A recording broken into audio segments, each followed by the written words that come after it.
time to make some mead. I've never made mead before. I've always wanted to. I've only had a few meads also, maybe like a handful, like 3 or 4 times. And that was commercially, never from a mead maker, like a home mead maker, I should say. And I was in Maui recently and figured I'd buy some honey while I was there and see what comes of it. What I got here is Lahua Wildflower Hawaiian Island honey. I got 3 pounds of it and figured I would make a gallon of it. The main thing it seems like to me for mead is that the yeast can't get the nutrients really from the sugars in the honey that it needs to eat in order to ferment. And that is mainly nitrogen. And so you basically have to add a bunch of nitrogen into this in order to ferment it, or at least ferment it relatively quickly. Back in the day, they would just put the yeast in, and then over time, it would eventually ferment out, and you would get your mead. But now you can do this in like 2-3 weeks, and it's done. As far as I gather, it still needs to be aged. So I'll probably age this for 2-3 months, and taste it then, and then if it needs to be aged longer, go from there. I really, really want to get this dry. I don't like sweet alcohol that much, so I am going to definitely try and dry this out. And a way to do that is to basically, let's say the peak end of the ABV of the strain is 15% that I can ferment. You want to make sure that your sugars starting are going to finish dry depending upon that. So let's say I'm at 1.100 for my starting gravity, which I think is around 25 bricks, somewhere around there. I'm going to go to 0.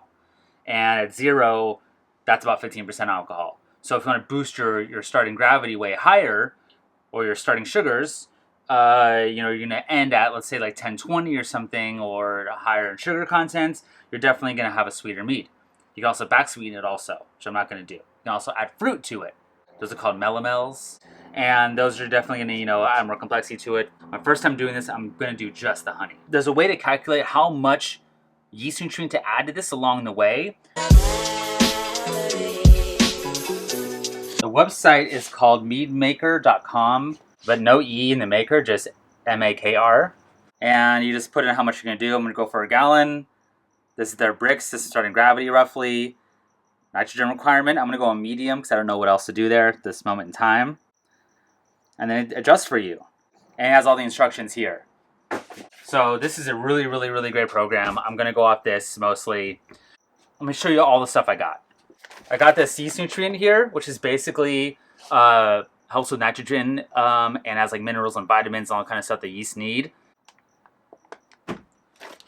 I then have this Go Firm, which I'll get to in a second. And then here is my yeast, D47, which I guess is a very common mead maker yeast. I think it's a wine yeast. What you do, essentially starting out, is you add your Go Firm into your little yeast starter that you make.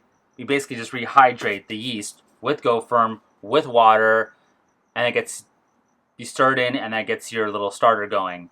Then you pitch this into your mead, and you add a bunch of oxygen to it, or swirl as much as you possibly can. And then every day, for 3 days, you add this yeast nutrient. Fermate K is common too. Fermate O is also common, but supposedly more expensive.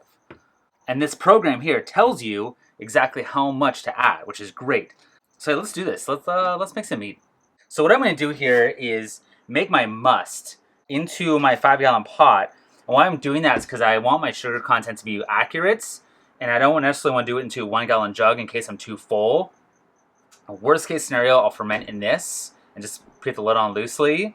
I hope I get exactly a gallon of must to make, so that way I don't have to worry about transferring and stuff. But transferring is not necessarily bad, because what I would do is if it is too full, and let's say I have 1.25 gallons, I would end up just transferring it once it's pretty much done fermenting, or right near the end of fermenting, and fill my 1-gallon jug almost to the top, because I don't want oxygen to get into this and aging anyway.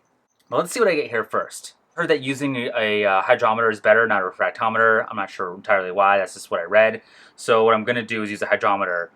I'm also going to sanitize with Star San. I didn't see anything about sanitation, but I'm going to do it anyway because I can't help myself.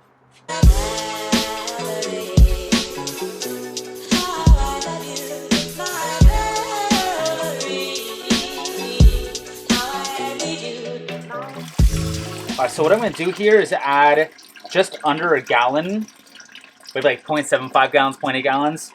Add the honey, stir it in, take a measurement then, and see where I'm at.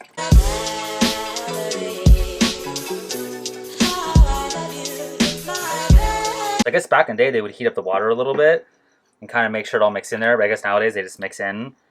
We'll see.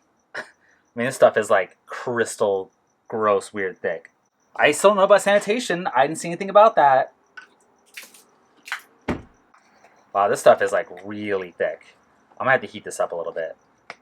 In fact, I know I have to heat this up. This stuff needs to mix in just a little bit. Okay, here's what I'm gonna do. I'm actually throw all these in the microwave for like 10 seconds just to get them a little bit more easy to pour out because this is like just so thick. So yeah, I'm gonna do that now. Now, I was previously looking online about whether to use wildflower honey or not. This stuff looked murky. I mean, look at this. It's like crystallized and weird, and I almost bought the raw honey. But everyone's like, oh, I've used wildflower honey and it's just fine. I'm really debating whether this is fine or not. I really am. There's no way this is going to become soluble in the water unless I do something. There's just no way. I'll try and stir it around and see what I get, but I mean, this isn't working. All right, I'm gonna heat up warm water in a bowl and pour it into all of these and just slosh it out of there.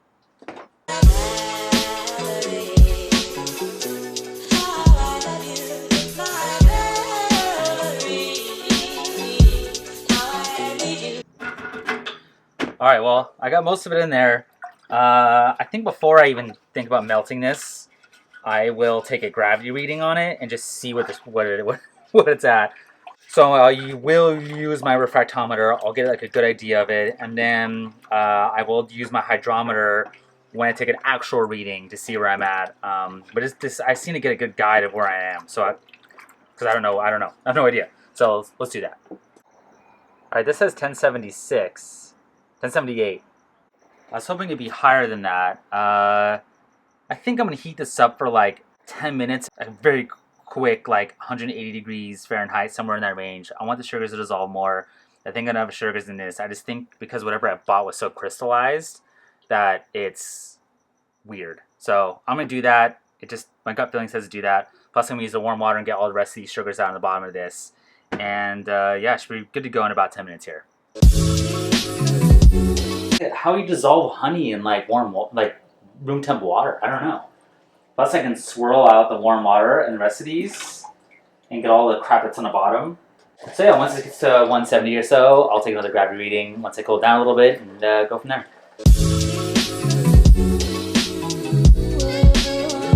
This is showing at 1.098. And I just did the calculation on this, and it's 90 degrees. Well, this is 90 degrees, the must is.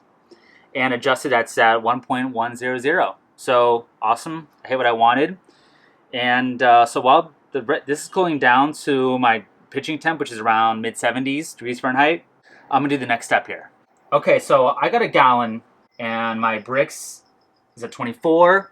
So this is the 1.102, which is what the adjusted is, to be exact. And it says dissolve 2 grams of Go Firm, 50 milliliters of hot water, the hotter the better. Let's do that. 50 milliliters of distilled water. Now add the Go Firm.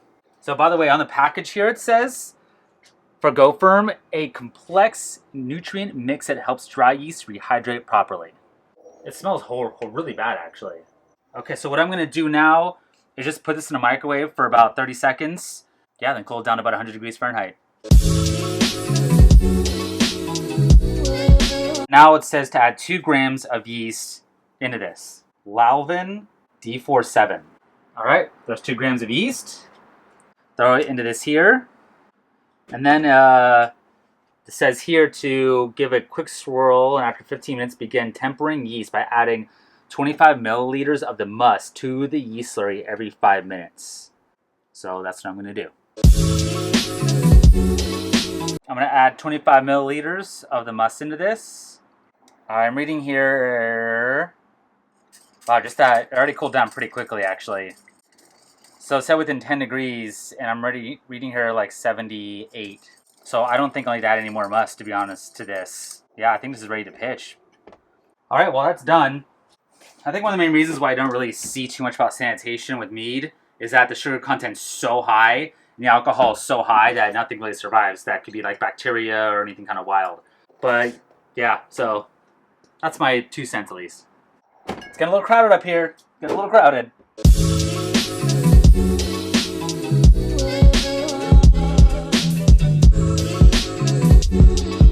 Now that's pretty much it. So the yeast is in there. The next step, as I said earlier in the video, is I'm going to add this yeast nutrient here, which again is equivalent to like Fermentate K or Fermentate O, so I was told. Now this needs a lot of oxygen. So I heard the 2 things you can do. You can swirl it heavy. If better yet, I would say get like a drill in there with like a wand and like really get oxygen into there. Better yet than that is add pure oxygen. So that's what I'm going to do.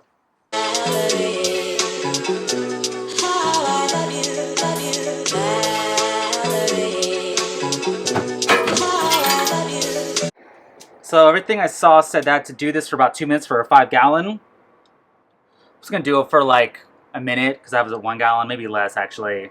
But then I heard to give another shot of oxygen, maybe like another 12 hours in. I probably will do that. If anything, if I don't do that, I'll give it a swirl.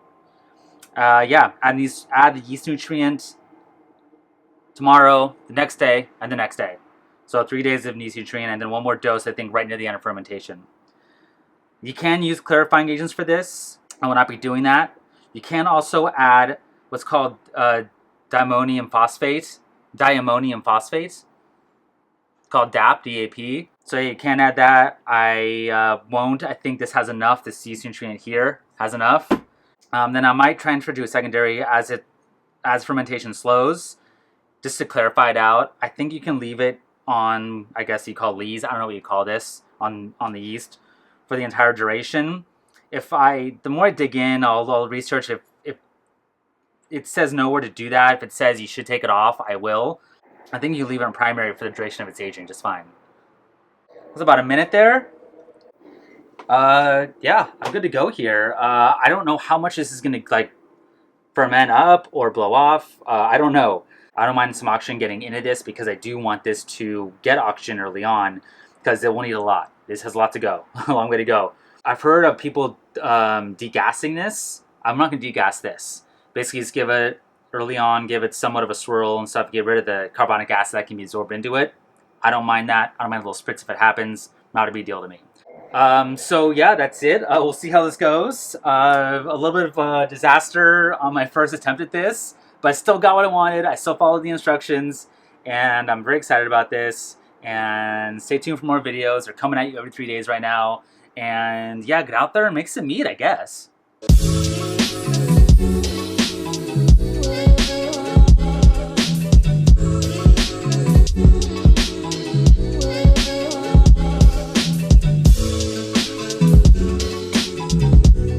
Well, I'm going to throw a little bit in this jar here and see if anything wild grows.